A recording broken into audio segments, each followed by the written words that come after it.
మరొకసారి తండ్రి అయిన దేవునికి కృతజ్ఞతాస్తుతులు. అదే విధముగా కూడి ఉన్న మీ అందరికీ కూడా మన ప్రభువును రక్షకుడునైన యేసుక్రీస్తు నామమున అందరికీ వందనాలు తెలియజేస్తూ ఉన్నాను. అయితే ప్రియులారా, మనము గత కొద్ది కాలము నుంచి కూడా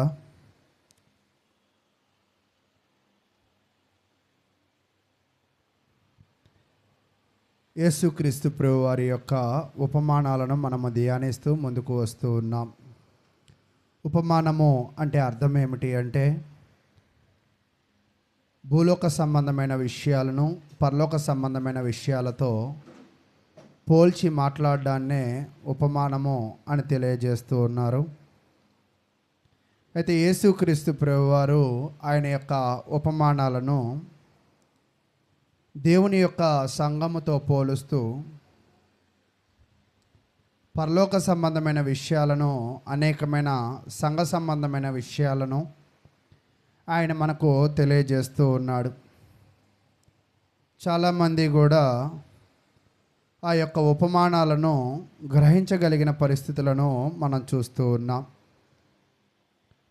అయితే పోయిన వారము ఏ ఉపమానము ధ్యానించామో ఎవరికైనా గుర్తుందా? పులిసిన పిండి గురించి మనం నేర్చుకున్నాం. పులిసిన పిండి ముద్దంతటిని కూడా ఏం చేసిద్ది? దాని గుణము దానితో కలపబడిన ప్రతి దానిని కూడా ఏం చేసిద్ది అంటే దానిలాగా మార్చగలదు. క్రైస్తవులమైన మనము కూడా మన తోటి వారిని కూడా ఎలా మార్చగలగాలంటే, క్రైస్తవులుగా లేదా క్రీస్తుని వెంబడించే వారిగా మార్చగలిగే ఆ స్వభావం మనలో ఉందా? ఈరోజు మనం ప్రార్థనలకు వస్తూ ఉన్నాం, కానీ మన దృష్టి ఎటువైపు ఉంటుందో అనేది మనము పరిశీలన చేసేవారిగా ఉండాలి. అయితే ప్రియులారా, నేను ఒక విషయాన్ని ధ్యానిస్తూ మనం ముందుకు వెళదాం. చూడండి, సామెతల గ్రంథము 2వ అధ్యాయము. సామెతల గ్రంథము 2వ అధ్యాయము 1వ వచనం నుంచి మనం ధ్యానిస్తూ ముందుకు వెళదాం. సామెతల గ్రంథము 2వ అధ్యాయము 1వ వచనం నుంచి, నా కుమారుడా, నీవు నా మాటలు అంగీకరించి నా ఆజ్ఞలను నీ యొద్ద దాచుకొనిన ఎడల, అంటే దేవుడు లేదా సొలొమోనైన జ్ఞాని అయిన సొలొమోను ఏం తెలియజేస్తున్నాడంటే, ఈరోజు మన జీవితంలో ఏం దాస్తూ ఉంటామంటే, ఒక్కోసారి చిన్నపిల్లలు కూడా వాళ్ళ దగ్గర ఎవరైనా లాక్కుంటారని చేతులు వెనక్కి పెట్టుకుని నోట్లో తోసేసుకునే వాళ్ళు ఉంటూ ఉంటారు. చిన్నపిల్లలే కాదు, పెద్దోళ్ళు కూడా మన దగ్గర ఏదైనా ఉంటే ఇరుగు పొరుగు అడుగుతారని దాచుకుని వాడేవాళ్ళు కూడా ఉంటూ ఉంటారు. అంతేనా? కానీ దేవుడు ఈరోజు మనుషులు దేని విషయంలో బాగా దాస్తూ ఉంటారంటే, వాళ్ళ సీక్రెట్స్ ఏమైనా ఉంటే బాగా దాస్తూ ఉంటారు. కానీ ఎదుటివాడి సీక్రెట్స్ మాత్రం ఏం చేయాలంటే లాగాలనుకుంటూ ఉంటారు. వాళ్ళ సీక్రెట్స్ మాత్రం ఏం చేస్తారు? వాళ్ళ రహస్యాలు, వాళ్ళ పాపాలు, వాళ్ళ లోపాలు ఏమైనా ఉంటే అన్నీ కూడా దాయాలనుకుంటారు. ఎదుటివాడివైతే బయట పెట్టాలని అనుకుంటూ ఉంటారు. అయితే మనిషి ఏమి దాయడానికి ఈ లోకంలో ప్రయాసపడుతున్నాడంటే, ఇలాంటి విషయాలను దాయడానికి ప్రయాసపడుతున్నాడు. లేదా మనిషి ఏమి దాయడానికి ప్రయాసపడుతున్నాడంటే, ధన సంపదలను లేదా బంగార పరిస్థితులను, భూముల పరిస్థితులను దాయడానికి ప్రయాసపడుతూ ఉంటాడు.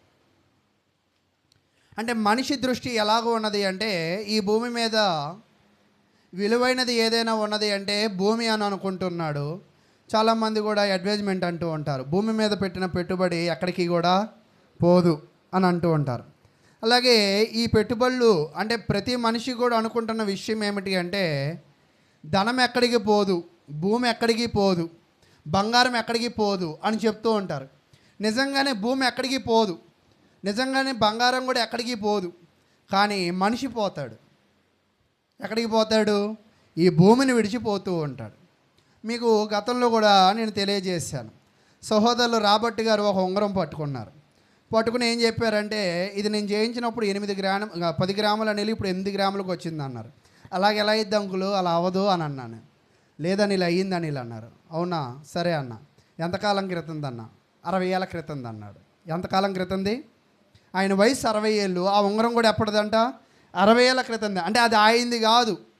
అంటే ఎవరో కొన్నారు, వాళ్ళ తాతో వాళ్ళ నాన్నో వాళ్ళ బంధువులో కొన్నారు. అంటే నిజంగా వస్తువు మిగిలిపోయింది, కొన్నవాళ్ళు మిగల్లా.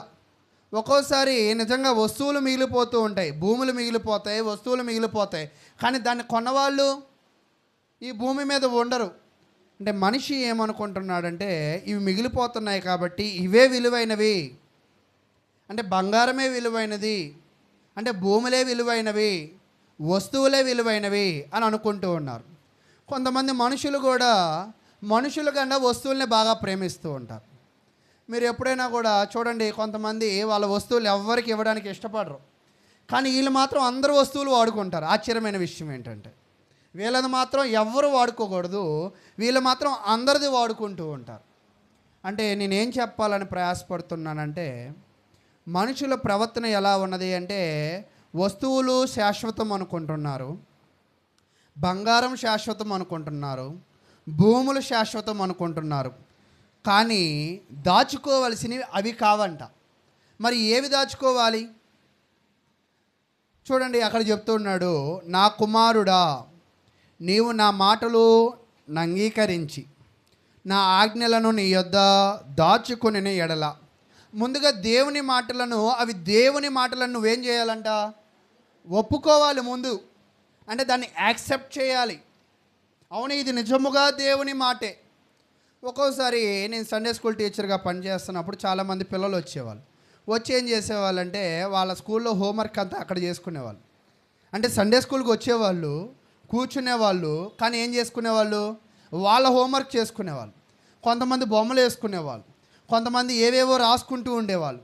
అంటే రావడం నిజం, కానీ కూర్చోవడం నిజం, కానీ వినడంలో ఏం లేదు, ఆ నిజం లేదు. అంటే అంగీకరించట్లా.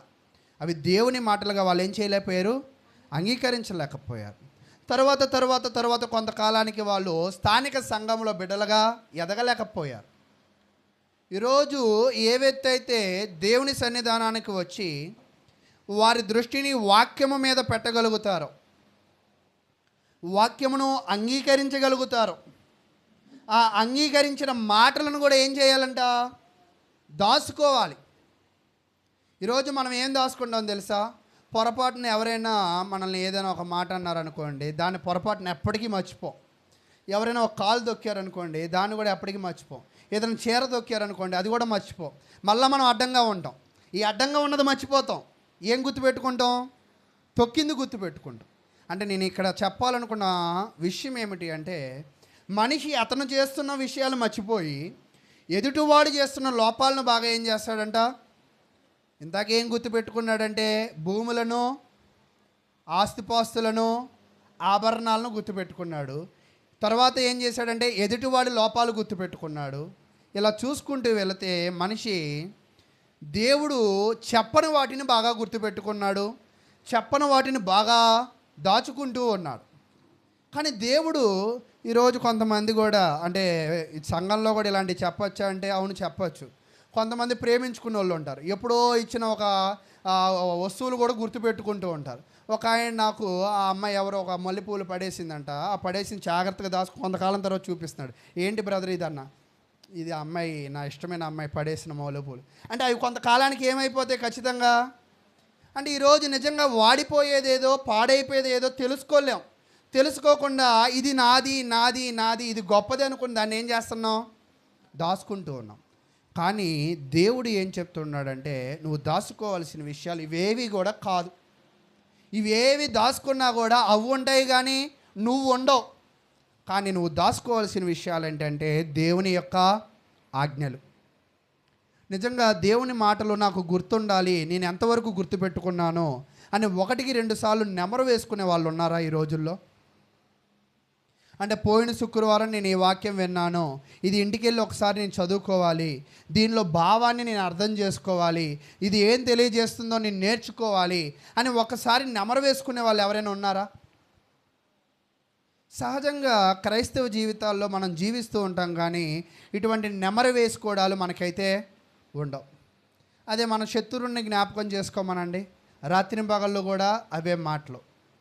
కాబట్టి ప్రియులారా, దాచుకోవాల్సినవి ముఖ్యమైనవి ఏవైనా ఉన్నాయంటే అవి దేవుని యొక్క మాటలు. ఒకవేళ అవి నువ్వు దాచుకోగలిగినట్లయితే చూడండి, 3వ అధ్యాయం చెప్తున్నాడు. సామెతల గ్రంథము 3వ అధ్యాయము 1వ వచనం. నా కుమారుడా, నా ఉపదేశము మరొకము, నా ఆజ్ఞలను హృదయపూర్వకముగా గైకొను. మనిషిలో ఉన్న 2 బలహీనతలు చెప్తున్నాడు. చెప్పగలరా? ఈ వచనంలో మనిషిలో ఉన్న 2 బలహీనతలు చెప్తున్నాడు. మర్చిపోయే వ్యక్తి ఎవరు? మనుషులు. తర్వాత అంటే మనిషి ఎప్పుడు కూడా మంచి విషయ బాటలో నడిచే వ్యక్తి కాదు. ఒకటి మర్చిపోయే వ్యక్తి, రెండోది సరిగ్గా నడిచే వ్యక్తి కూడా కాదు. కాబట్టి దేవుడు ఏం చెప్తున్నాడంటే దేవుని మాటలు దాచుకో అని 1వ వచనంలో అక్కడ చెప్పాడు. ఇక్కడ ఏం చెప్తున్నాడంటే నా మాటలు నువ్వు దాచుకోవాలంటే దాన్ని ఏం చేయకూడదు? ముందుగా మరిచిపోకూడదు. ఈరోజు నిజంగా నాకు అనిపిస్తూ ఉంటుంది, ఎవరెవరు చివరి నుంచి కూర్చుంటారో మొదటి నుంచి కూర్చుంటారో చూస్తూ ఉంటాం. అంటే నేను చెప్పిన మాటలు వాళ్ళు ఏమయ్యారు అనుకోవాలి? నిజంగా మర్చిపోయే కూర్చుంటారా? అదేం కాదు. మరి ఎందుకు కూర్చుంటారు? పోనే అది చెప్పగలరా? పోనే కూర్చున్న వాళ్ళు చెప్పండి. పోనే మీరు చెప్తే వినేదేంటి? మీరు చెప్తే మేము వినాలా? ఇదా పోనే? అలా కూడా కాదా? మరి ఇంకెలాగా? పోనీ మీరే చెప్పండి. పద్దాక చెప్తే నారాయణ గారు ఎందుకు ఎక్కువ చెప్తున్నావు అంటూ ఉంటున్నారు. మరి ఎలాగో అది చేయరు, మళ్ళీ మీరు కాలు తొక్కుంటారు, డిస్టర్బెన్సు, చెప్పే నాకు ఆగిపోవాలి. మరి ఇది ఎలా పరిష్కారం? ఎలా? ఎందుకు మీరు చివరి నుంచి కూర్చోలేకపోతున్నారు? చెప్పగలరా? అంటే దీన్ని నిర్లక్ష్యం అనుకోవాలా, లేదా ఎందుకు వినాలి అని అనుకోవాలా, లేదా ఇది గుర్తుండడం లేదా మీకు? లేదా మనం ఇక్కడ ఏమైనా ఒక రాసుకుందామా నియమాలు? సమయానికి రావాలి, వచ్చిన వాళ్ళు వచ్చినట్టు మొదటగా కూర్చోవాలి, పిల్లలు కలిగిన తల్లిదండ్రులు పిల్లల్ని కుంద కూర్చోపెట్టుకోవాలి. ఇవన్నీ రాసుకుంటేనే గుర్తుంటుందంటే ఒక పెయింటర్ని ఇచ్చి రాయించుకుందాం. ఏమంటారు? అలా రాసుకుందామా? మరి చెప్తేనేమో కోపాలు వస్తాయి, చేసే మాత్రం అలా చేయరు. రేపు జనాలు వస్తారు, ఇప్పుడు కాసేపట్లో హౌస్ఫుల్ అవుతూ ఉంటుంది, అప్పుడు తొక్కుకుంటూ అందరు కింద మీద. మళ్ళీ ఎవరైనా పెద్దోళ్ళు వస్తే ఇలా కూర్చోకూడదమ్మా, అక్కడ కూర్చోండమ్మా మీరే అంటారు. అదే వరుసగా కూర్చుంటే అంటే ఆ గ్రహింపు లేదని అనుకోవాలా? ఏమని అనుకోవాలి? నిజంగా ఈరోజు మనిషి అనే వాడిలో గొప్ప వరం ఏంటో తెలుసా? మర్చిపోవడం. చాలా విషయాలు మర్చిపోతూ ఉంటారు. నిజంగా కొంతమంది కావాలని చేరు మర్చిపోతారు. గబుక్కును కుర్చీ దొరకగానే ఏం చేస్తారు? అక్కడ కూర్చుని పోతారు, మర్చిపోయే చేస్తూ ఉంటారు. కానీ ఈ కుర్చీ మర్చిపోతే పర్లా, ఇంకేదైనా మర్చిపోయినా పర్లా. ఒక్కోసారి కానుకలు మర్చిపోయి వచ్చేవాళ్ళు కూడా ఉంటారు, బైబిల్ మర్చిపోయి వచ్చేవాళ్ళు కూడా ఉంటారు. ఇవన్నీ మర్చిపోయినా పర్లా. కానీ మర్చిపోకూడదు ఒకటి ఉంది. ఏమిటి అంటే దేవుని యొక్క ఉపదేశం అంటే అక్కడ చెప్తున్నాడు చూడు, నా కుమారుడా నా ఉపదేశమును మరొకము. ఉపదేశము అంటే అర్థం ఏంటండి? ఉపదేశము అంటే ఎవరో బోధిస్తున్నారు, అంతేనా? అంటే ఈరోజు నువ్వు మర్చిపోకూడని విషయం ఏదైనా ఉన్నది అంటే దేవుని యొక్క ఉపదేశము. ఇందాకేం చెప్పానంటే దేవుని ఆజ్ఞ మర్చిపోకూడదని చెప్పా. ఇప్పుడు ఏం చెప్పాను? దేవుని యొక్క ఉపదేశమును మనం ఏం చేయకూడదంట? మర్చిపోకూడదు. మర్చిపోకుండా వాటిని ఏం చేయాలి? దాచుకోవాలి. ఇందాకేం చెప్పాడు? వాటిని దాచుకోవాలని చెప్పాడు. తర్వాత ఏం చెప్పాడంటే హృదయపూర్వకముగా గైకొను. ఈరోజు నిజముగా చాలా విషయాలు వింటూ ఉంటాము, చాలా విషయాలు చూస్తూ ఉంటాం, కానీ దాని ప్రకారంగా జీవించాలన్న మనసు నీ హృదయానికి ఎందుకు రాదో తెలుసా? దానిని నువ్వు దాచుకోవు కాబట్టి. దాచుకుంటే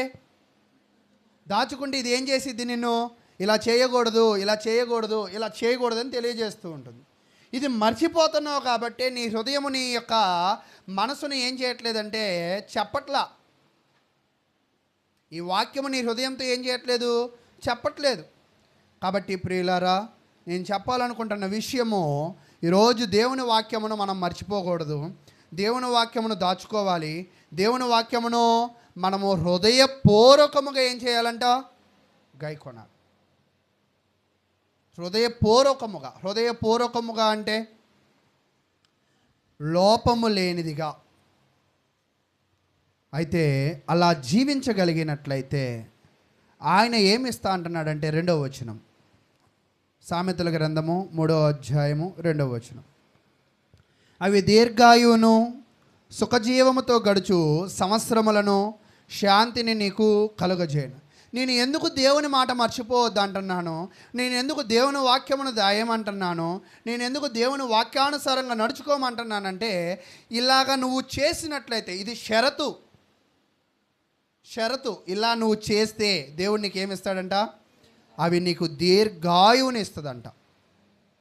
అవి దీర్ఘాయువును సుఖజీవముతో గడుచు సంవత్సరములను, అంటే నువ్వు గడుపు సంవత్సరం అంతా కూడా నీ జీవితంలో ఏముండిద్దంట? సుఖము సంతోషము ఒకటేనా? వేరేషనండి చెప్పండి. సుఖం అంటే ఆనందం, ఇంకా సంతోషం అంటే హ్యాపీనెస్, అది ఆనందమేనా? సుఖము సంతోషము, సుఖము ఆనందము అంటే వేరు. సుఖము అంటే ఏమిటి అంటే, ఈరోజు తినడానికి మనకు అన్నం వస్తుంది, అది సుఖం. మనకు నచ్చిన ఆహారం వస్తుంది, అది సంతోషం. అంటే సుఖము వేరే, సంతోషము వేరే. అంటే దేవుడు ఏమంటున్నాడంటే, నా మాటలు నువ్వు వినగలిగినట్లయితే, నా మాటలు నువ్వు దాచుకోగలిగినట్లయితే, నా మాటలు బట్టి నువ్వు జీవించగలిగినట్లయితే, కాలక్రమేణా నీకు కావాల్సిన వాటన్నిటినీ నేను ఇస్తాను. అంటే నీ జీవితం సుఖంగా గడుస్తూ ఉంటుంది, ఎటువంటి లోటు లేకుండా. అంటే నీ జీవితము లోటు లేకుండా నడవాలి అంటే నువ్వు ఎవరిని నమ్ముకోవాలంట? దేవుని వాక్యమును శ్రద్ధగా విని దానిని మర్చిపోకుండా దాచుకునే వారిగా ఉండాలి అని తెలియజేస్తున్నాడు. అయితే ఈరోజు ఉపమానానికి మనం వెళ్దాం. చూడండి, మత్తయి సువార్త 13వ అధ్యాయం.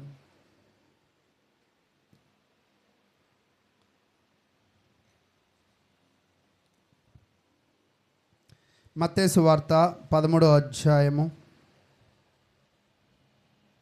44వ వచనం నుంచి మనం చదువుకుందాం. ఇప్పటిదాకా ఇదే అధ్యాయంలో ఎన్ని ఉపమానాలు చదివామో చెప్పగలరా? మొదటిది ఏమిటి? మంచి నేల పడ్డ విత్తనాలు, తర్వాత గోధుమలు గురుగులు, తర్వాత ఆవగింజ, తర్వాత పులిసిన పిండి. అంటే 4 ఉపమానాలను మనము ధ్యానించాం. ఈ 4 ఉపమానాలు కూడా దేనిలో ఉన్నవే? ఈ మత్తయి సువార్త 13వ అధ్యాయం. అంటే మీరు 13వ అధ్యాయంలో ఎవరైనా వాక్యం తీస్తున్నారంటే అది ఏమని మీరు అనుకోవాలి? ఉపమానంలో విషయమనే అని అనుకోవాలి. అయితే 44వ వచనాన్ని మనం పరిశీలన చేద్దాం. మత్తయి సువార్త 13వ అధ్యాయము 44వ వచనాన్ని మనం పరిశీలన చేద్దాం. పరలోక రాజ్యము పొలములో దాచబడిన ధనమును పోలి ఉన్నది. ఒక మనుష్యుడు దాన్ని కనుగొని దాచిపెట్టి, అది దొరికిన సంతోషముతో వెళ్ళి తనకు కలిగినదంతయు అమ్మి పొలమును కొనెను. అంటే ఇంకా ఇక్కడతో ఉపమానం అనేది అయిపోయింది. అంటే మీరు చూసారా, కొన్ని ఉపమానాలు ఒక వచనమే, ఎక్కువ ఏమీ లేదు. ఒక వచనంలోనే చాలా విషయాలను మనకు ఆయన తెలియజేస్తున్నాడు. మరలా ఒక్కసారి నాతో పాటు మీరు చదవడానికి ప్రయత్నం చేయండి. పరలోక రాజ్యము పొలములో దాచబడిన ధనమును పోలి ఉన్నది. ఒక మనుష్యుడు దాన్ని కనుగొని దాచిపెట్టి, అది దొరికిన సంతోషముతో వెళ్ళి తనకు కలిగినదంతయు అమ్మి ఆ పొలమును కొనును. ఇక్కడ ఏం చెప్తున్నాడంటే, యేసుక్రీస్తు ప్రభువారు ఈ యొక్క ఉపమానములో కొన్ని పదార్థాలు ఉన్నాయి. ఏంటి ఆ పదార్థాలు అంటే, మొదటిగా పొలము. ఈ పొలంలో ఏముందంట? ధనం ఉంది. పొలంలో ఏముందంట? ధనం ఉంది. ఈ పొలంలో ధనం ఉన్నదని ఎవరికి అర్థమైంది? ఒక మనిషికి అర్థమైంది. పొలములో ధనం ఉన్నదని ఒక మనిషికి అర్థమయ్యి, ఇప్పుడు ఆ పొలం అతందా అతంది కానిదా? అతంది కాదు. అది పొలం ఉంది, పొలంలో ఏముంది? ధనం ఉంది, కానీ ఆ పొలం అతంది కాదు. అయితే నా ప్రశ్న వేస్తాను, మీరందరూ చెప్తారా? ఈ పొలం యజమాని పొలానికి దగ్గరగా ఉన్నాడా, దూరంగా ఉన్నాడా? బాగా ఆలోచించేసి చెప్పండి. ఇప్పుడు ఒక వ్యక్తి ఏం చేశాడంటే, ఒక పొలం ఉంది, ఈ పొలంలో ఏముంది, ధనం ఉంది. ఈ పొలాన్ని కొనుక్కోవాలని ఆశపడుతున్నాడు. దేనిని బట్టి? దానిలో ఉన్న ధనాన్ని బట్టి. కానీ ఈ పొలం ఏంది కాదు, ఈ పొలం ఎవరిదో. అయితే ఈ పొలము తాలూకా యజమాని దగ్గర ఉన్నాడా, దూరంగా ఉన్నాడా? వాస్తవానికి ఈ పొలములో ధనం ఉన్నదని, ఈ పొలములో నిధి ఉన్నదని అతని యజమానికి తెలియదేమో, కాబట్టి దానిని దూరంగా ఉన్నాడేమో. కొంతమంది చూడండి, ఇతర దేశాలు వెళ్ళి వాళ్ళకున్న పొలాలు లేదా వాళ్ళకున్న స్థలాలు, ఇల్లులు విడిచిపెట్టి వెళ్ళిపోతారు. మరలా ఎప్పటికో వస్తూ ఉంటారు, అంతేనా? అలాగే ఈ పొలము తాలూకా యజమాని దూరంగా ఉన్నాడు. కానీ ఈ పొలంలో ధనం ఉన్న విషయం ఎవరికి అర్థమైందంటే, వేరే అతనికి అర్థమైంది. కాబట్టి దీనిని కొనాలని అనుకుంటున్నాడు. కొనాలి అంటే ఇతను ఎవరి దగ్గరికి వెళ్ళాలి? లేదా నువ్వురా అంటాడు వాళ్ళని. ఇప్పుడు ఎవరి దగ్గరికి వెళ్ళాలి? ఇతన్నే ఆ పొలం యొక్క యజమాని దగ్గరికి వెళ్ళాలి. ఎందుకు వెళ్ళాలి? కొనాలి కాబట్టి. ఎందుకు కొనాలి? ధనం దొరికింది కాబట్టి, అంతేనా? ఓకే, ఇక్కడ దాకా మీకు అర్థమైంది. అయితే కొనాలంటే ఏం కావాలి? ధనం కావాలి. ఇలా చెప్తూ ఉంటే నేను ప్రసంగం ఎక్కువ ప్రిపేర్ కావక్కర్లా. కాబట్టి ఒక వ్యక్తి ధనముతో ఈ పొలాన్ని కొనాలంటే ఇతని దగ్గర ఏముండాలి? ఇప్పుడు ఇతని దగ్గర ధనం లేదు, ఏం లేదంట, డబ్బులు లేవు. అయితే ఇతను ఏం చేశాడో మరలా చదువుదాం. మత్తయి సువార్త 13వ అధ్యాయము 44వ వచనం. పరలోక రాజ్యము పొలములో దాచబడిన ధనమును పోలి ఉన్నది. ఒక మనుషుడు దాన్ని కనుగొని దాచిపెట్టి అది దొరికిన సంతోషముతో వెళ్ళి తనకు కలిగినదంతయు అమ్మి ఆ పొలమును. అంటే ఇక్కడ మీకు ఆశ్చర్యకరమైన విషయం ఏంటంటే, దీనిలో ఉన్న నిధి అన్న విషయాన్ని ఎవరికి ఏం చేయలేదంట, చెప్పలా. చెప్తే అమ్ముతాడా? అమ్మడు. దీనిలో నిధి ఉన్నదన్న సంగతి చెప్పకుండా యజమాని దగ్గరికి వెళ్ళాడు. ఉట్టి చేతులతో వెళ్తే పొలం వచ్చిద్దా? రాదు. కాబట్టి ఇతను ఏం చేశాడంటే, ఏం పోగేసుకెళ్ళాడు అన్నమాట? ధనాన్ని పోగేసుకెళ్ళాడు. ధనాన్ని పోగేసుకెళ్ళడానికి ఇతని దగ్గర డబ్బులు ఉన్నాయా? డబ్బులు లేవు. డబ్బులు లేకపోతే ఇతను ఏం చేశాడంటే, తనకు కలిగిన వాటిని కూడా ఏం చేశాడంట, అమ్మేశాడు. ఇక్కడ మీకు ఆశ్చర్యకరమైన విషయం ఏమిటి అంటే, దానిని పొందడానికి ఇతని దగ్గర ఉన్న వాటిని ఏం చేశాడు, అమ్మేశాడు. అంటే ఇప్పుడు ఏది విలువైనది అని మీరు అర్థం చేసుకోవాలి. నా ప్రశ్న మీకు అర్థమవుతుందా? ఇప్పుడు ఏది విలువైనది అని మీరు అర్థం చేసుకోవాలి. ఇతని దగ్గర ఉన్న ధనం విలువైనదా, లేదా అతనిదే అక్కడ ఉన్న పొలము విలువైనదా? ఎందుకు విలువైనది? ఎందుకు విలువైనది? నా ప్రశ్న. ఎందుకు విలువైనది అని మీరు అనుకుంటున్నారు? ఎందుకు విలువైనది అని మీరు అనుకుంటున్నారు?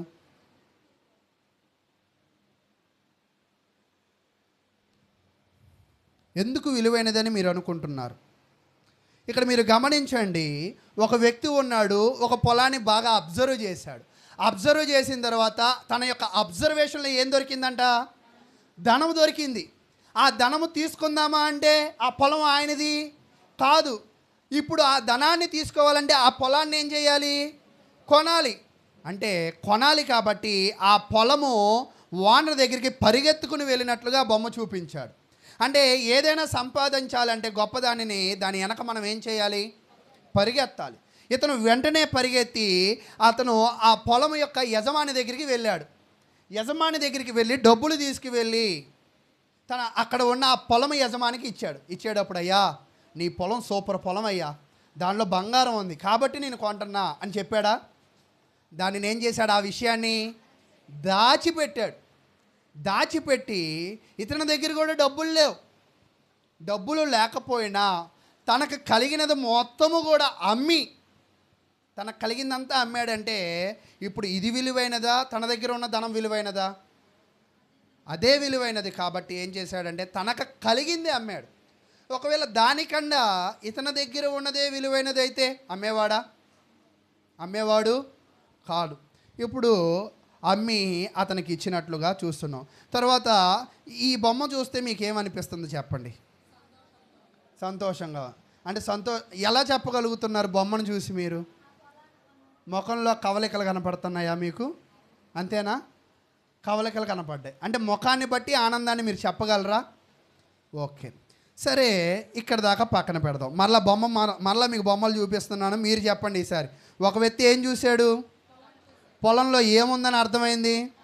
అక్కడ ధనం ఎక్కడుందో చెప్పండి. బొమ్మలో ఎల్లో కలర్లో ఉందా? ఓకే. చూసిన వ్యక్తి దానిని తీసుకుందామని తీసుకున్నాడా? తీసుకోకుండా ఆయన ఏం చేశాడు? ఎక్కడికి పరిగెత్తాడు? యజమాని దగ్గరికి పరిగెత్తాడు. యజమాని దగ్గరగా ఉన్నాడా, దూరంగా ఉన్నాడా? దూరంగా ఉన్న తర్వాత అతని దగ్గరికి ఉట్టి చేతులతో పరిగెత్తుకెళ్ళాడా, ధనంతో పరిగెత్తుకెళ్ళాడా? ధనంతో పరిగెత్తి. ఆ ధనం ఎక్కడి నుంచి వచ్చింది? తనకు కలిగిందంతా అమ్మాడు. అంటే నా దగ్గర ఉన్న ఆస్తి కన్నా అదే విలువైందని అతను బాగా నమ్మి అతనికి ఏం చేశాడు? ధనాన్ని ఇచ్చి ఆ కాగితాలు తీసుకుంటున్నాడు మనకు అర్థం అవడం కోసం. ఆ పొలం ఆయిందని తీసుకుని, అమ్మయ్యా ఇప్పుడు ఈ పొలం ఎవరిది? నాదే. ఇప్పుడు ఏం చేయొచ్చో తెలుసా? ఈ పొలంలో ఉన్న నిధిని ఆయన ధైర్యంగా తీసుకోవచ్చు. ఇంతకు ముందు తీసుకుంటే ఏమయ్యేవాడండి? దొంగ అయ్యేవాడు. చూడండి, నిర్గమాకాండము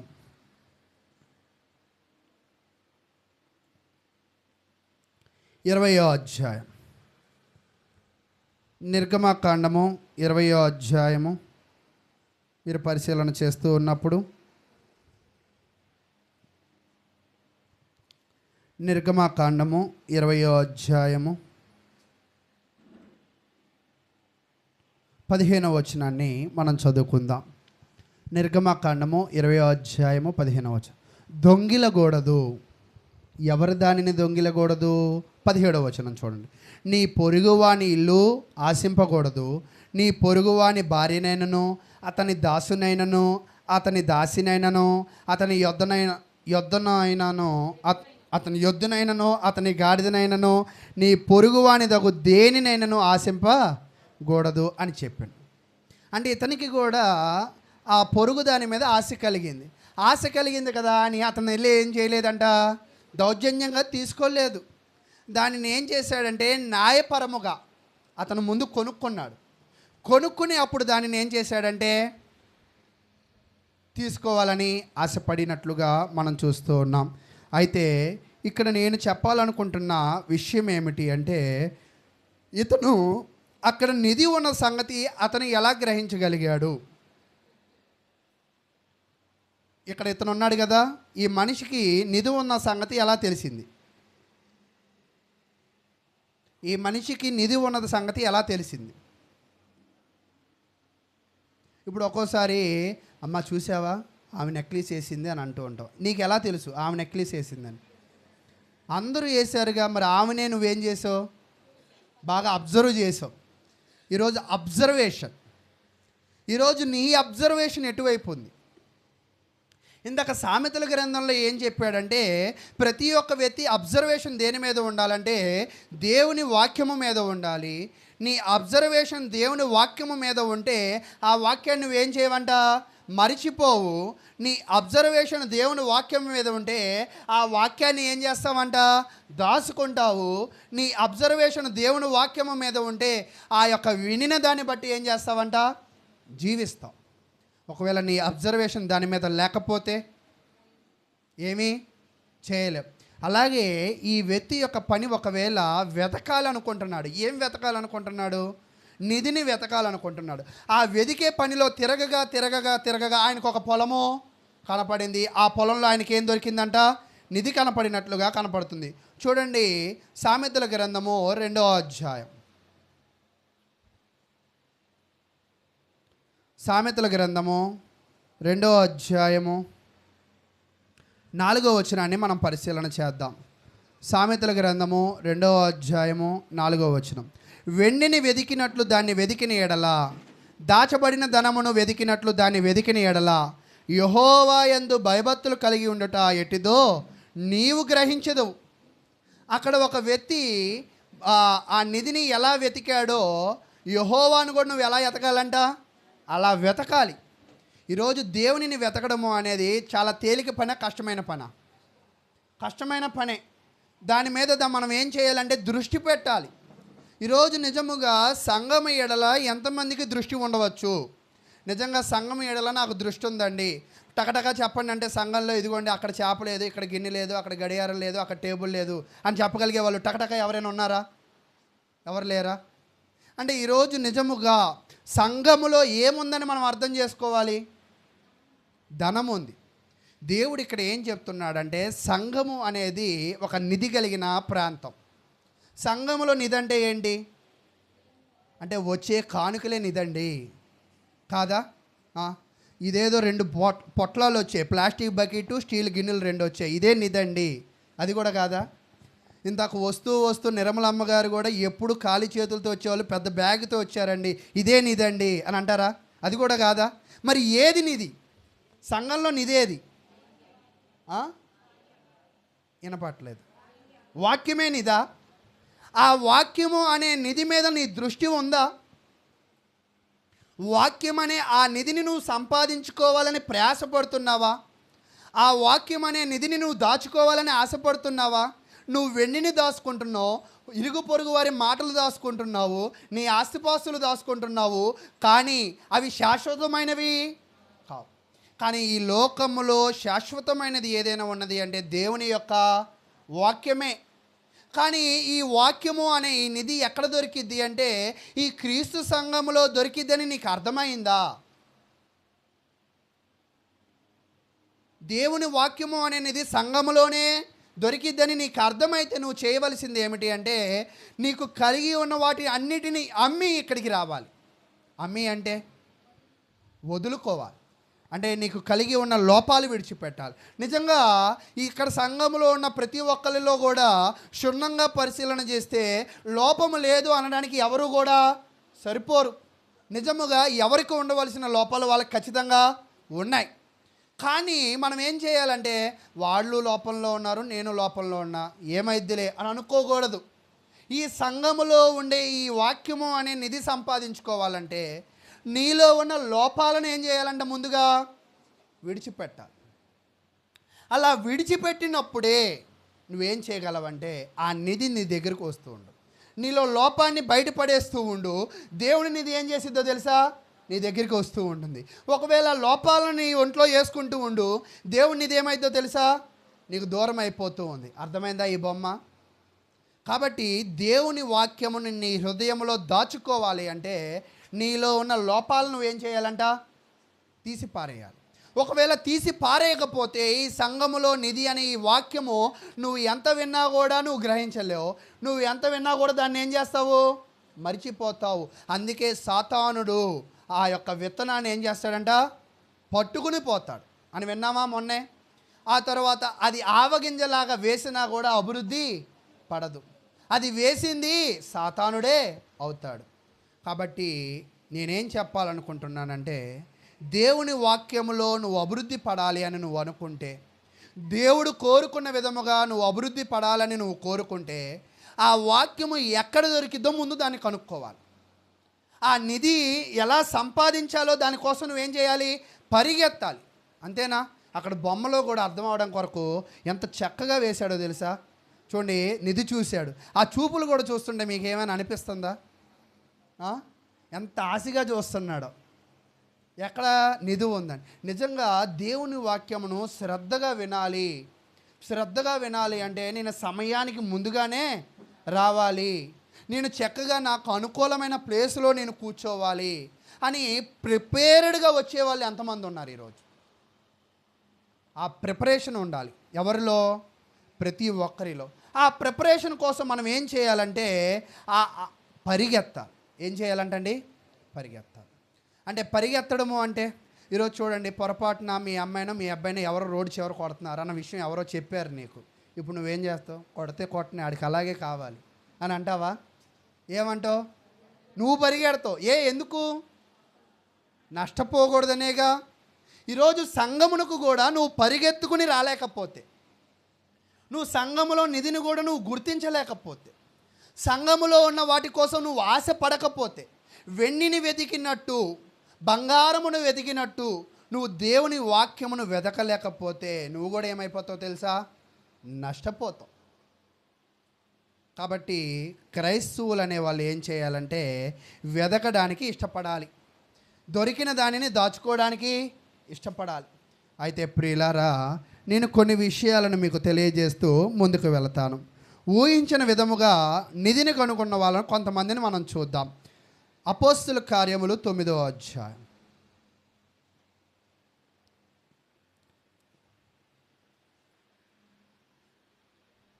అపోస్తుల కార్యములు 9వ అధ్యాయము 1-2 వచనాలు నేను చదువుతాను. నేను చదివిన తర్వాత మీకు ఒక ప్రశ్న వేస్తాను. మీలో ఎవరైతే వాక్యము అనే నిధిని ఇంట్రెస్ట్గా వింటున్నారో ఇప్పుడు అర్థమవుతుంది. చూడండి, 1-2 వచనం. సౌలు ఇంకను ప్రభు యొక్క శిష్యులను బెదిరించుటయును హత్య చేయుటయును తనకు ప్రాణాధారమైనట్టు ప్రధాన యాజకుని యొద్దకు వెళ్ళి. అంటే సౌలు అనే ఒక వ్యక్తి ఏం చేశాడంటే, చాలామంది క్రైస్తవులు కలిసి ప్రార్థన చేసుకుంటే ఇతనికి నచ్చట్లేదు కాబట్టి వాళ్ళని ఏం చేయాలనుకున్నాడంటే చంపేద్దామని అనుకున్నాడు. చంపేద్దామని అనుకుని వెళ్ళి చంపేయాలంటే ఆ అర్హతలు సంపాదించాడు. తర్వాత ఈ మార్గమందు పురుషులనైనను స్త్రీలనైనను కనుగొనిన ఎడల వారిని బంధించి యెరూషలేమునకు తీసుకుని వచ్చుటకు దమస్కులోని సమాజముల వారికి పత్రికలు ఇమ్మని అడిగెను అని అంది. అంతేనా? ప్రశ్న అడగచ్చా? ఇప్పుడు వాక్యం అనే నిధి ఎక్కడ ఉన్నది? నా ప్రశ్న మళ్ళా మీరు చదివి చెప్పడానికి ప్రయత్నం చేయండి. మరలా చదువుతున్నా చూడండి. ఈ మార్గమందు పురుషులనైనను స్త్రీలనైనను కనుగొనిన ఎడల వారిని బంధించి యెరూషలేమునకు తీసుకుని వచ్చుటకు దమస్కులోని సమాజముల వారికి పత్రికలు ఇమ్మని అడిగెను అని చెప్తున్నారు. అంటే దేవుని వాక్యం అనేది ఇది ఎక్కడ ఉందంట? యెరూషలేములో ఉంది. దానిని సంపాదించడానికి అక్కడ ఎవరెవరు ఉన్నారంట? స్త్రీలు, పురుషులు ఉన్నారు. దానిని సంపాదించకుండా చేయడానికి ఎవరు ప్రయాసపడుతున్నారంట? సౌలు ప్రయాసపడుతున్నాడు. ఈరోజు నిజంగానే మనమేమో వాక్యం వినాలని చాలా ప్రయాసపడతాం, మనమేమో వాక్యం విని చక్కగా ప్రార్థనలో ఉండాలని చాలా ఆశపడుతూ ఉంటాం. కానీ సాతానుడు ఏం చేస్తాడంటే నిన్ను రానియకుండా, నిన్ను విననీయకుండా, నిన్ను ఆలకించకుండా, గ్రహించకుండా నిన్ను ఏదో ఒక రకంగా ఏం చేస్తాడంట? ఇబ్బంది పెడుతూ ఉంటాడు. కానీ నువ్వేం చేయాలంటే ఆ నిధిని దృష్టిలో పెట్టుకుని వాటన్నిటిని విడిచిపెట్టి వాటన్నిటిని తట్టుకుని ఆ నిధిని సంపాదించడానికి నీ దృష్టిని సాధించేవారిగా ఉండాలని దేవుని వాక్యం చేత నేను మిమ్మల్ని అయితే హెచ్చరిస్తూ ఉన్నాను. అయితే ప్రియులారా, మరొక విషయాన్ని కూడా మనం పరిశీలన చేద్దాం. అదే అపోస్తుల కార్యములు 26వ అధ్యాయం 9వ వచనం. అపోస్తుల కార్యములు 26వ అధ్యాయము 9వ వచనం. నజరేయుడైన యేసు నామమునకు విరోధముగా అనేక కార్యములు చేయవలెనని నేను అనుకుంటుని. ఇప్పుడు పౌలు గారు అంటున్నారు, అయ్యా, దేవుని వాక్యము అనే నిధిని సంపాదించుకోవడానికి చాలామంది ప్రయాసపడ్డారు, కానీ వాళ్ళు చెందకుండా నేనేం చేశాను? ఇబ్బందులు కలగజేశాను. కానీ ఇప్పుడు యెరూషలేములో నేను అలాగూ చేసి తిని, నేను ప్రధాన యాజకుల వలన అధికారము పొంది పరిశుద్ధులను అనేకులను చెరసాలలో వేసి వారిని చంపినప్పుడు సమ్మతించి తిని, అనేక పర్యాయములు సమాజ మందిరములు అన్నిటిలో వారిని దండించి వారు దేవదూషణ చేయనట్లు బలవంతం పెట్టచూచి తిని, మరియు వారి మీద మిక్కిలి క్రోధము గలవాడినై ఇతర పట్టణములకు వెళ్ళి వారిని హింసించుచుంటిని అని చెప్తున్నాడు. అంటే మీకు అర్థమైందా? యెరూషలేములో వాక్యము అనే ఒక నిధి ఉంది. అది సంపాదించాలని ఒకళ్ళు అనుకుంటున్నారు, సంపాదించకుండా చేద్దామని ఇంకొకళ్ళు అనుకుంటున్నారు. చివరికి ఇతనే సంపాదించేవాడిగా అయిపోయాడు. ఇతనే అనేక మందికి ఈ వాక్యం అనే నిధిని ప్రకటించేవాడిగా దేవుడు చేశాడు. అంటే దేవుడు యొక్క గొప్ప కార్యం మీకు అర్థమైందా? మొండి వాళ్ళను కూడా వాక్యము చేత, ఆ నిధి చేత వాళ్ళ హృదయాలను ప్రేరేపించగలిగిన వాడు. ఈరోజు నిజముగా మరి సౌలు చంపడానికి బయలుదేరి తిరిగి తర్వాత ఆయన ఏం చేశాడో తెలుసా? వాక్యము వినేవాళ్ళని చంపడానికి బయలుదేరిన ఆ యొక్క సౌలే అనేకులను చంపడానికి ఏం చేశాడు? ప్రయత్నించిన ఆ పౌలే తరువాత అనేకులను రక్షించడానికి ఆ వాక్యాన్నే ప్రకటించాడు. ఇక్కడ మనం అర్థం చేసుకోవాల్సిన విషయం ఏమిటి అంటే, అటువంటి మొండి హృదయాన్ని దేవుడు ఏం చేశాడంట? మార్చివేశాడు. అంత మొండి హృదయాన్ని మార్చివేశాడు కదా. నిజంగా సౌలుతో పోలిస్తే మనం మరింత జగమొండి అంటారు. మొండికి జగమొండి దొరికింది అంటారు. అంతేనా? నిజంగా అంత మొండిగా ఉన్న సౌలు హృదయాన్ని దేవుడు మార్చేశాడు. కానీ ఈరోజు నిజంగా ప్రార్థనలకు వస్తూ ఉన్న వాళ్ళ యొక్క హృదయాలు ఇంకా ఏమవ్వడం లేదంట, మారట్లా. ఎందుకో తెలుసా? ఆ ఉన్న దానిలో ఉన్న నిధి వాళ్ళకి అర్థం కావాలి. ఆ నిధిలో ఉన్న గొప్ప భాగ్యము అర్థం కావాలి. అది అర్థం కాని అంతసేపు కూడా నీ దృష్టి దేని మీద ఉండిద్ది అంటే ఆ లోక బంగారము మీద ఉంటుంది, ఆ లోక ధనధాన్యముల మీద ఉంటుంది, ఆ లోకంలో ఇతరమైన వాటి మీద నీ దృష్టిని ఎప్పుడూ కూడా పెడుతూనే ఉంటావు. అప్పుడు నేను చెప్తుంటే నీకేమనిపించిందో తెలుసా? ఎందుకు ఇంత గట్టిగా చెప్తాడు, స్లో చెప్తే మాకు అర్థమైద్దిగా, ఏంటి ఆయన చెప్పడం నాకేం నచ్చలా, ఏమైనా అనుకోండి నాకు నచ్చలా, మీరేమంటారు అని మాట్లాడే వాళ్ళుగా ఉంటారు. ఎప్పుడు అనుకున్నారు? ఈ నిధిలో ఉన్న గొప్పదాన్ని అర్థం చేసుకున్నాం. అర్థం చేసుకున్న వాళ్ళే సంఘానికి వ్యతిరేకమైన కార్యకలాపాలు, మాటలు, ప్రవర్తనలు చేస్తూ ఉంటారు. ఒకవేళ సంఘములో నిధి ఉన్నదని ఒకవేళ అర్థమైతే ఇవన్నీ వాళ్ళు పట్టించుకోకుండా ఆ నిధిని ఎలా సంపాదించాలని మాత్రమే ఏం చేస్తారో తెలుసా? దృష్టి పెడుతూ ఉంటారు. కాబట్టి ఈరోజు మీ దృష్టి దేని మీద ఉన్నదో మీరు పరిశీలన చేయాలి. చూడండి, ఫిలిప్పీలు రాసిన పత్రిక 3వ అధ్యాయం.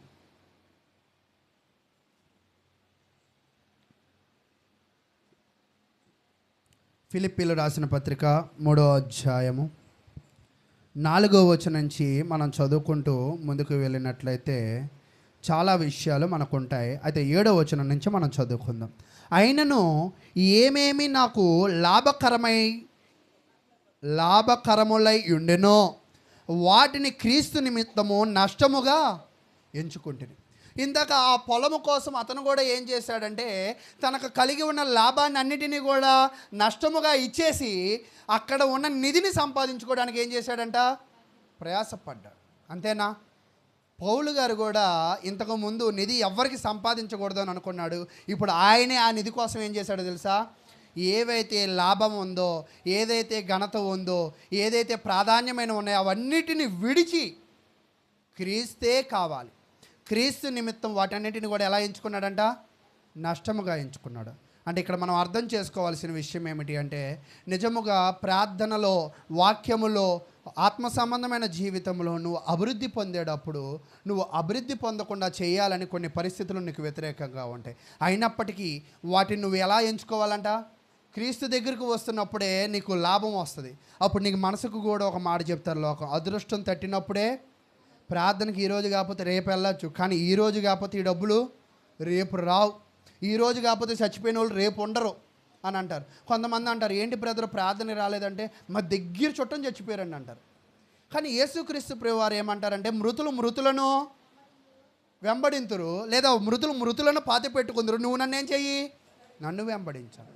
కానీ మనుషులు ఏం చేస్తారంటే దేవుణ్ణి వెంబడించమని చెప్తే వీళ్ళు మృతులను వెంబడిస్తారు, పెళ్ళిళ్ళని వెంబడిస్తారు, వెండి బంగారాలను వెంబడిస్తారు, లోక ఐశ్వర్యాలను వెంబడిస్తారు. ఎవరిని విడిచిపెడతారంట తిరిగి? ఎందుకో తెలుసా? దేవునిలో ఉండే ఆ యొక్క నిధి విలువ వాళ్ళకి అర్థం కాల. కాబట్టి వాళ్ళకి అర్థమైతే నాకు కూడా ఒక చిన్న ఉదాహరణ చెప్తా, మీరు బాగా చెప్పాలి.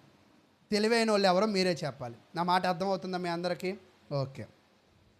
నేను ఇక్కడ స్థలం కొన్నప్పుడు గజం 15,000 రూపాయల దాకా పడింది. పడిన తర్వాత పట్టా స్థలము తాడేపల్లిలో 100 గజాలు 12 లక్షలకి ఇస్తా అన్నారు. ఇక్కడ ఇంచుమించుగా 8.5 లక్ష అయింది అన్ని ఖర్చులకి స్థలం కొన్నాను. అక్కడ 12 లక్షలు. ఇది కాగితం లేనిది, అది పట్టా, దీనికి లోన్ రాదు, అది లోన్ వచ్చింది. ఇక్కడ ఇల్లు సరిగా లేదు, అక్కడ 3 పోర్షన్లు ఇల్లు ఉంది. ఇప్పుడు ఏది కొంటావు నువ్వైతే? అదే కొంటారా? నేను వెర్రోనేనా? ఎవరైనా ఏది కొంటారు? అదే కొంటారు. ఎవరైనా అదే కొంటారు. ఎందుకని? పట్టా స్థలం, తర్వాత 3 పోర్షన్లు ఉన్నాయి, తర్వాత లోన్ వచ్చింది. ఈ మూడిటిని బట్టి అదే మంచిది అని అనుకుంటాం. అయితే ఈ గ్రహింపు ఉంటే అప్పుడు దాని మీదకి దృష్టి వెళ్ళింది.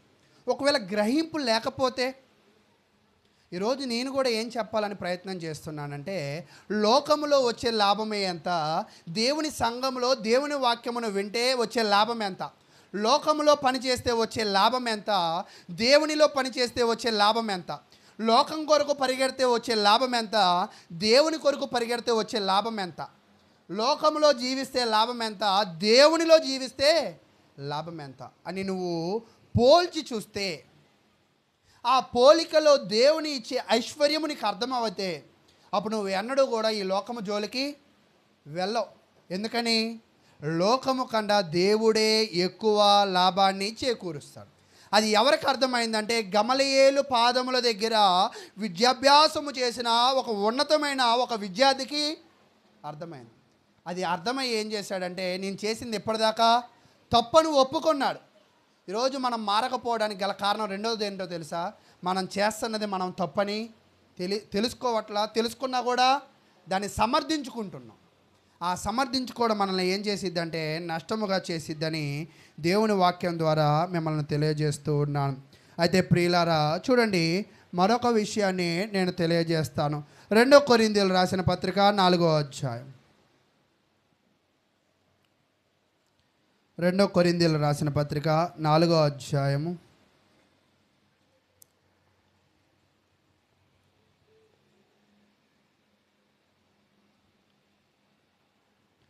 అయినను ఈ బలాధిక్యము మా మూలమైనది కాక దేవునిదై ఉండినట్లు మట్టి ఘట్టములలో ఈ ఐశ్వర్యము మాకు కలదు.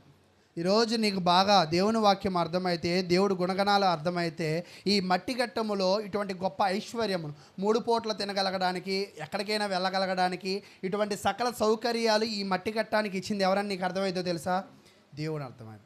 దేవుడని నీకు అర్థమైతే అప్పుడు నీకేం అర్థమవుతుంది అంటే 8వ వచనం, ఎట్టిపోయినను శ్రమపడుచున్నను ఇరికింపబడిన వాళ్ళము కాము, అపాయములో నున్నను కేవలము ఉపాయము లేనివారము కాము, తరమబడుచున్నను దిక్కులేని వారము కాము, పడద్రోయబడినను నశించువారము కాము. ప్రియులారా, ఒకవేళ నువ్వు క్రీస్తుని నమ్మగలిగినట్లయితే నువ్వు శ్రమలోకి వెళ్తున్నావు అనుకోవచ్చు. ఆదివారం కూడా పని చేస్తే డబ్బులు వస్తాయని అనుకోవచ్చు. ఆ పనికి వెళ్ళకపోవడం వల్ల నీకు శ్రమలు వస్తాయని నువ్వు అనుకుంటున్నావేమో. కానీ ఎటుపోయినను శ్రమలు వచ్చినా కూడా ఆ శ్రమలలో నిన్ను దేవుడు ఇరికించడు. నువ్వు క్రీస్తును నమ్ముకోగలిగినట్లయితే నీ శ్రమల్లో నువ్వేమవలేవంట, ఇరికింపబడలేవు. తర్వాత చెప్తున్నాడు, అపాయములో నున్నను దేవుడు నీకేం కలగజేస్తాడంట, ఉపాయములు కలగజేస్తూ ఉంటాడు. తర్వాత తరమబడుచున్నను దిక్కులేని వారము కాము, సమస్యలు తరుముతాయి, ఆకలి దప్పులు తరుముతాయి, లేమి బాధలు తరుముతాయి, అనేకమైన అప్పులు వాళ్ళు తరుముతారు, అయినప్పటికీ దిక్కులేని వారము కాము. ఎందుకు అంటే నువ్వు ప్రయాసపడేది దేనికు అంటే, ఇన్ని అపాయాలు ఉన్నాయి, ఇంతమంది తరమబడుతూ ఉన్నా, ఇన్ని శ్రమలు వస్తున్నా, నువ్వు దేనికోసం పరిగెడుతున్నావు అంటే సంఘములో దేవుడు ఇచ్చిన నిధి కోసం. ఆ నిధిని ఒకవేళ నువ్వు చేరుకోగలిగినట్లయితే ఆ నిధితో వీళ్ళందరికీ కూడా సమాధానము చెప్పచ్చు. చాలామంది అంటూ ఉంటారు, 1 సంవత్సరం ఆగండి, నా చీటీ పాట వచ్చింది, అందరికి ముఖాన్ని కొడతా, ఈ అప్పులో అందరూ ముఖాన్ని కొడతా అంటారు. ఈ సంవత్సరం పాటు ఏం చేయాలి? కొంతమంది రోజువారీ అడుగుతూ ఉంటారు అన్నమాట. అడిగిన తర్వాత ఆ రోజువారీ డబ్బులు ఇచ్చా చెప్తే వెళ్ళమని, వాళ్ళు ఏదో కొనుక్కున్నారు, నేను కూడా ఇది కొనుక్కుంటా అంటే, ఈరోజు జనాల్లో మనం ఏమవుతూ ఉంటామంటే, అదొస్తే ఇచ్చేద్దాం, ఇదొస్తే ఇచ్చేద్దాం అని అనుకుంటూ ఉంటాం. అంతేనా? ఈ సమాజంలో మనం ఎప్పుడు గొప్ప స్థితికి వస్తామంటే ఆ నిధిని చేరుకున్నప్పుడు. ఆ నిధిని చేరుకున్నప్పుడు నీ శ్రమలు పోతాయి, ఆ నిధిని చేరుకున్నప్పుడు నీ అపాయాలు పోతాయి, ఆ నిధిని చేరుకున్నప్పుడు నిన్ను తరమబడే వాళ్ళు కూడా ఉండరు. కానీ ఇప్పుడు నువ్వు చేయవలసిన పని ఏమిటంటే ఆ నిధి ఎక్కడ ఉందో తెలుసుకోవాలి ముందు. ఆ నిధి కోసం నువ్వేం చేయాలి? కొన్నిటిని విడిచిపెట్టాలి, నష్టంగా ఫీల్ అవ్వాలి, అదే ముఖ్యమని అనుకోవాలి. అది ముఖ్యం అనుకుని దాని కొరకు ఏం చేయాలి? పరిగెత్తాలి ముందుగా. ఆల్రెడీ వెతికేసావు కదా, తర్వాత ఏం చేయాలి? అది సంపాదించడానికి విడిచిపెట్టావు కదా, విడిచిపెట్టి పరిగెత్తాలి. అలా నువ్వు చేయగలిగినట్లయితే కింద చెప్తూ ఉన్నాడు 10వ వచనం, యేసు యొక్క జీవము మా శరీరమందు ప్రత్యక్షపరచబడుటకై యేసు యొక్క మరణానుభవమును మా శరీరమందు ఎల్లప్పుడూ వహించుకొని పోచున్నాము. యేసుక్రీస్తు ప్రభువారు తన శరీరంలో ఉన్నప్పుడు ఎలా జీవింపజేస్తున్నాడో, ఎటువంటి గొప్ప ఐశ్వర్యమును కలిగి ఉన్నాడో, అలాంటి ఐశ్వర్యమును నీవు కూడా పొందాలి అంటే ఆ నిధిని నువ్వేం చేయాలంట? చేరుకోవాలి. 12వ వచనం, కావున మాలో మరణమును మీలో జీవమును కార్యసాధకమగుచున్నవి అని చెప్తున్నాడు. ఈరోజు నీ జీవితంలో కార్యసాధకం ఏమిటి అంటే ఆ నిధి పొందడానికి దేవుడు నీకు ఈ జీవితాన్ని ఇచ్చాడు. ఆ నిధి ఎక్కడ ఉందంటే సంఘంలో ఉంది. ఆ నిధిని సంపాదించాలంటే నీలో దేవునికి విరుద్ధమైనవి ఖచ్చితంగా ఉన్నాయి. దాన్ని విడిచిపెట్టాలన్న మనసు నీలో రావాలి. విడిచిపెట్టాలన్న మనసులో ఉండి ఒక్కొక్కటి నువ్వు తీసివేసుకుంటూ ఉంటే ఆ నిధి నీ దగ్గరికి వస్తూనే ఉంటుంది. కాబట్టి ప్రియులారా, ఇలా మీరు జీవించగలిగినట్లయితే దేవుడు మిమ్మల్ని మీ కుటుంబాలను ఖచ్చితంగా అయితే దీవించేవాడిగా ఉంటాడని దేవుని వాక్యం ద్వారా తెలియజేస్తున్నాను. అయితే ఇప్పుడు ఈ యొక్క దేవుని వాక్యం ఎంత విలువైనదో మనం కొన్ని వచనాల ద్వారా నేర్చుకుందాం. చూడండి, కొలసీలు రాసిన పత్రిక 1వ అధ్యాయం. కొలసీలు రాసిన పత్రిక 1వ అధ్యాయము 13వ వచనాన్ని మనం చదువుకుందాం. ఈ నిధిని చేరుకున్న తర్వాత దేవుడు మనల్ని ఏం చేస్తాడు అనే విషయాలు ఇక్కడ చెప్తున్నాడు. ఆయన మనలను అంధకార సంబంధమైన అధికారంలో నుండి విడుదల చేసి తాను ప్రేమించిన తన కుమారుని యొక్క రాజ్య నివాసులనుగా చేశాను. ఎవరైతే సంగమం మీద దృష్టి ఉంచగలుగుతారో, ఎవరైతే నిధి కోసము పరిగెడతారో, ఆ నిధి చేరిన తర్వాత వాళ్ళు ఏమవుతారంటే రాజ్యవారసులు అయ్యే అవకాశము దేవుడు నీకైతే ఇచ్చాడు. కాబట్టి ప్రియులారా, ఈ భూమి మీద దేవుని రాజ్యం అనేది ఒకటి ఉంది. ఆ దేవుని రాజ్యము అంటే ఏమిటి అంటే దేవుని యొక్క సంఘమే. ఈ దేవుని సంఘములో నువ్వు సభ్యుడివి కావాలి అంటే నీలో లోపాలను ఖచ్చితంగా నువ్వు విడిచిపెట్టాలి. అది విడిచిపెట్టినప్పుడే దేవుడు నిన్ను ఏం చేస్తాడంట? రాజ్య నివాసులుగా లేదా ఆయన కుమారులుగా నిన్ను చేస్తాడని దేవుని వాక్యం అయితే తెలియజేస్తూ ఉంది. కాబట్టి ఈరోజు నీ జీవితం ఎలాగ ఉన్నదో ఒకసారి పరిశీలన చేయి. ఒకవేళ నీలో లోపాలు ఉన్నాయేమో ఒకసారి పరిశీలన చేయి. ఆ లోపాలను సరిదిద్దుకోవడానికి ఆలోచన చేస్తూ ఉండు. దేవుడు ఇచ్చే ఆ నిధి యొక్క ఆ గొప్పతనాన్ని నువ్వు తెలుసుకోవడానికి ప్రయాసపడు. చూడండి, రోమీలు రాసిన పత్రిక 14వ అధ్యాయం. రోమీలు రాసిన పత్రిక 14వ అధ్యాయము 7వ వచనం నుంచి 17వ వచనం చదువుకుందాం. రోమీలు రాసిన పత్రిక 14వ అధ్యాయము 17. దేవుని రాజ్యము భోజనమును పానమును కాదు. మీకు ఇందాకే చెప్పా, సంఘంలో నిధి అంటే ఏమన్నారు? కానుకలు అంటే కాదన్నారు, బల్లల అంటే కాదన్నారు, స్పీకర్ల అంటే కాదన్నారు, భోజనాల పానాల అంటే కూడా కాదన్నారు. మరి సంఘంలో నిధి ఏమిటి అంటే చూడండి, కాదు కానీ నీతియు సమాధానమును పరిశుద్ధాత్మ యందలి ఆనందమునై ఉన్నది. సంఘములో గొప్ప నిధిని చేరుకున్న నీవు ఎలాగ ఉండాలంటే నీతిగా ఉండాలి. సంఘములో నిధిని చేరుకున్న నువ్వు ఎలాగ ఉండాలంటే సమాధానంగా ఉండాలి. ఎంతమందితో ఉండాలి? నువ్వు నీతిగా ఎవరితో ఉంటావు? నా భర్తతో నీతిగా ఉంటే చాలండి, లోకంతో ఎలా ఉన్నా పర్లా అంటారు. అంతేనా? అలా కాదా? కొంతమంది మరి ఎంతమందితో నీతిగా ఉండాలంటే సంఘములో దేవుని రాజ్యంలో ఉన్న ప్రతి ఒక్కరితో కూడా ఎలా ఉండాలంట? నీతిగా, సమాధానముగా, పరిశుద్ధాత్మ యందలి ఆనందముగా ఉండాలి. అంటే దేవుని సంఘంలో మన అందరము కలిసి ఆనందపడే పరిస్థితులు కూడా ఉండాలి. నిజముగా నేను ఒక ప్రశ్న వేస్తాను, మీరు చెప్పడానికి ఒకసారి ఆలోచించేయండి. ఏంటి అంటే సంఘం అంతా కూడా ఆనందంగా చేసుకున్న కార్యక్రమం ఎన్ని ఉన్నాయి ఈ సంవత్సరంలో చెప్పండి. మొన్న యేసుపాదం గారు కూడా, అంకుల్ నీ పుట్టినరోజుగా నేను ప్రార్థన పెడతారా అన్న. వద్దులే బాబు అన్నాడు ఆయన భయపడిపోతున్నాడు. ఇంకా అంటే ఆనందంగా సంఘమంతా కలిసి ఉండే కార్యక్రమాలు ఏంటో చెప్పండి. అది కొంతమంది అంటే అది ఆనందం, సరే మీ ఆనందం అది. ఇంకా ఆనందం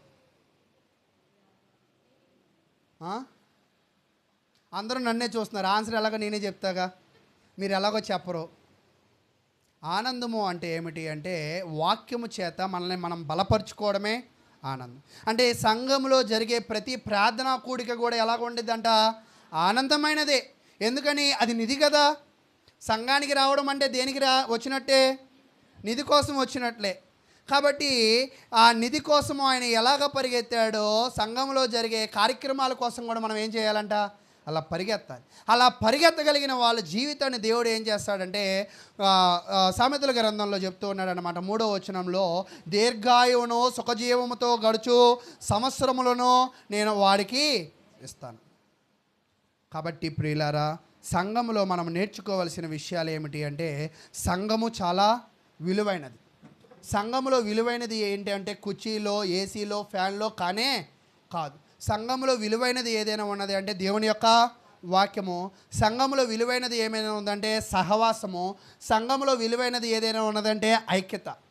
నిజంగా ఈ మూడు లేకపోతే ఆ సంఘము ఉన్నా ఒకటే, లేకపోయినా ఒకటే. నిజంగా అటువంటి సంఘంగా మనది ఉందా? అలాంటి సంఘంగా మనది ఉంటే జనాలు వచ్చిన వాళ్ళు ఏం చేస్తారంటే ఈ సంఘంలో నేను మెంబర్ అవ్వాలి, ఈ సంఘానికి నేను రావాలి, ఈ సంఘస్థులతో నేను ఉండాలి అని అనుకుంటూ ఉంటారు. అంతేనా? ఒకవేళ అలా మనం లేకపోతే, సంఘంలో అలా మనం లేకపోతే మనతో ఎవరైనా జత కూడతారా? జత కూడరు. కాబట్టి ప్రియులారా, దేవుని సంఘము అంటే ఏమిటి అంటే చాలామంది జనాలను మెప్పించడానికి జాకెట్ ముక్కలో, చీరలో, దుప్పట్లో, పులిహారలో, లడ్డూలో ఇచ్చి జనాలను పోగు చేయాలనుకుంటారు. కానీ సంఘము అంటే వీటి కోసం వచ్చిన వాళ్ళు ఎప్పుడు సంఘంగా అవరు. సంఘము అంటే ఏంటంటే దేవుని వాక్యము కోసం వచ్చిన వాళ్ళే సంఘం అవుతారు. ఆ వచ్చిన వాళ్ళు ఎలాగ వస్తారంటే వాళ్ళకు కలిగి ఉన్న వాటి అన్నిటినీ కూడా విడిచిపెట్టి అదే ముఖ్యమని వస్తూ ఉంటారు. వాళ్ళ లోపాలను సరిచేసుకుంటూ వస్తారని దేవుని వాక్యం అయితే తెలియజేస్తూ ఉంది. చూడండి, మత్తయి సువార్త 28వ అధ్యాయం.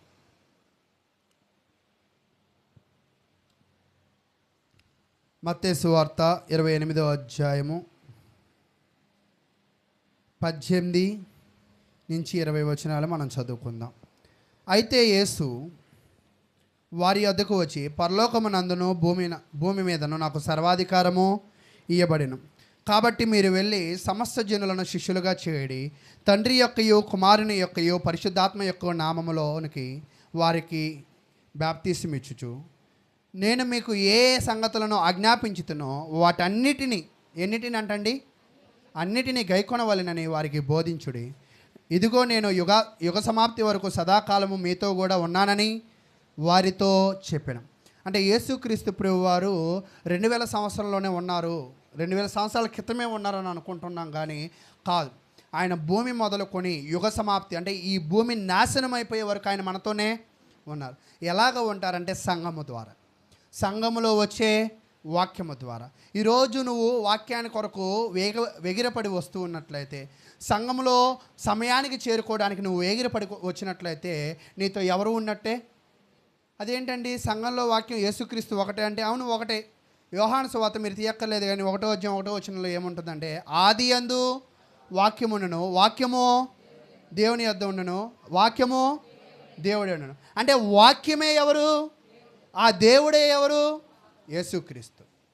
అంటే ఈరోజు నువ్వు వాక్యం వింటున్నావు అంటే ఎవరి గురించి విన్నట్టంటే యేసుక్రీస్తును. ఆ వాక్యాన్ని దాచుకుంటున్నావు అంటే ఎవరిని దాచుకున్నట్టు? దానిని మర్చిపోకుండా ఉంచుకుంటున్నావంటే ఎవరిని గుర్తుపెట్టుకున్నట్టు? ఇలా యేసుక్రీస్తును గుర్తుపెట్టుకోగలిగిన ఒక సంస్థానం ఏదైనా ఉన్నదంటే స్థానిక సంఘమే. ఆ సంఘము గొప్ప నిధి. ఆ నిధిలో నువ్వు ఎలా ఉన్నావు, నీ పాత్ర ఎలా ఉంది అనేది ఒక్కసారి పరిశీలన చేసుకుంటూ మరొకసారి సమయం దొరికినప్పుడు మరి లోతైన విషయాలను మనము ధ్యానించడానికి ప్రయత్నం చేద్దాం. కాబట్టి ప్రియులారా, మరలా నేను ఒక్కసారి ప్రజెంటేషన్ వేస్తాను. మీరు ఒక్కసారి ఎవరికైనా అర్థం కాని వాళ్ళు ఉంటే మరలా వినడానికి ప్రయత్నం చేయండి. ఒక వ్యక్తి వచ్చాడు. అతను చూపులు దేని మీద ఉన్నదంటే వెతకడం మీద ఉంది. ఏం వెతకడం మీద ఉందంటే నిధి వెతకడం మీద ఉంది. ఇప్పుడు ఆయనకి ఒక చోట నిధి ఉందని తెలిసిన తర్వాత దాన్ని తీసుకోవడానికి వెళ్ళలా. ఎందుకంటే ఆ పొలం ఆయనది కాదు కాబట్టి నిధిని పట్టుకున్నాడు, ఆనందించాడు. కానీ ఆ నిధిని సంపాదించాలంటే ఎవరి దగ్గరికి వెళ్ళాలంటే పరిగెత్తుకుని ఆ పొలం కలిగిన ఆయన దగ్గరికి వెళ్ళాలి.